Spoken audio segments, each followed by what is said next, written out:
নমস্কার বন্ধুরা, আশা করি সবাই ভালো আছেন। আজকের একটা অত্যন্ত গুরুত্বপূর্ণ খবর নিয়ে আপনাদের সঙ্গে কথা বলতে এসেছি, যা আমাদের পশ্চিমবঙ্গ এবং আমাদের বাংলা ভাষার জন্য একটা বিরাট বড় সিদ্ধান্ত বলা যায়।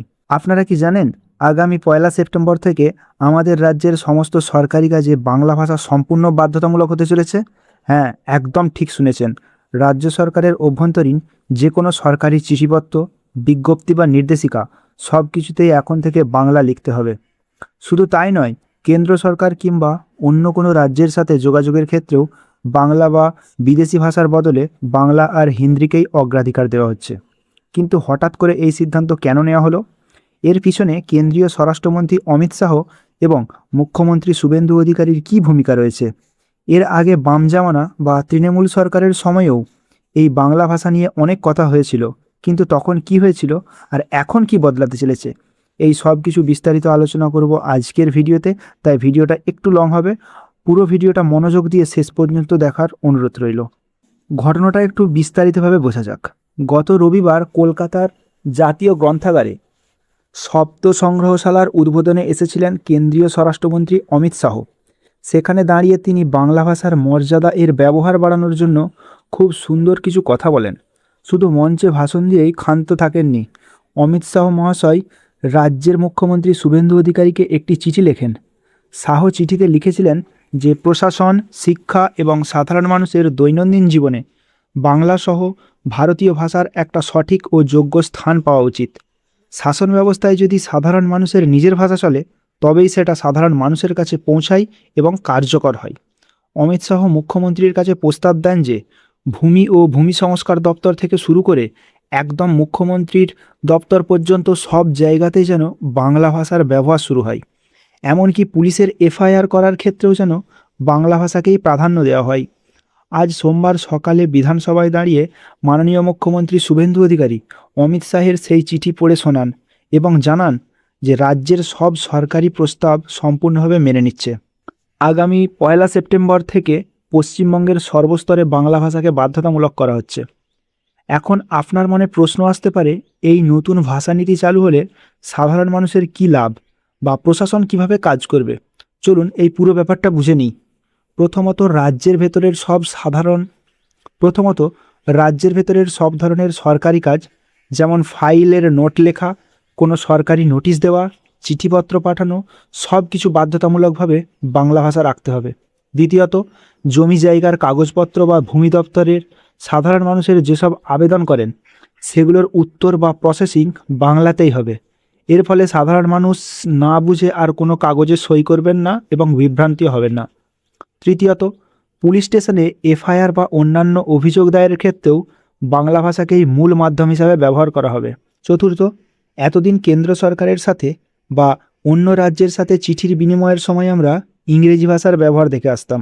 নতুন এই নীতি অনুযায়ী রাজ্য সরকার কেন্দ্র বা অন্য রাজ্যকে চিঠি লিখবে বাংলায়, আর প্রয়োজন অনুযায়ী সাথে হিন্দি ভাষাকেও ব্যবহার করতে পারবে। কোনো বিদেশি ভাষা আর মূল মাধ্যম থাকবে না। আগামী 1 সেপ্টেম্বরের আগেই এই নীতি চালুর জন্য যত রকম প্রশাসনিক প্রস্তুতি দরকার, রাজ্য সরকার তা সব কিছু সেরে ফেলতে চাই। এখন প্রশ্ন হলো, সরকারি কাজে বাংলা ব্যবহারের এই উদ্যোগ কি এই রাজ্যে একদম প্রথম? এর উত্তর হলো না। অতীতে বামফ্রন্ট সরকারের সময়েও প্রশাসনিক কাজে বাংলা ভাষার ব্যবহার বাড়ানোর জন্য উদ্যোগ নেওয়া হয়েছিল। সেই সময় বিভিন্ন সরকারি ইংরেজি শব্দের জায়গায় উপযোগী বাংলা প্রতিশব্দ তৈরির কাজও শুরু হয়েছিল, কিন্তু কোনো এক অজানা কারণে সেই ব্যবস্থা আর দীর্ঘদিন ধরে চালিয়ে যাওয়া সম্ভব হয়নি। এরপর তৃণমূল সরকারের আমলেও মুখ্যমন্ত্রী মমতা বন্দ্যোপাধ্যায় বিভিন্ন সময়ে রাজ্যের মধ্যে বাংলা ভাষায় চিঠি লিখেছিলেন।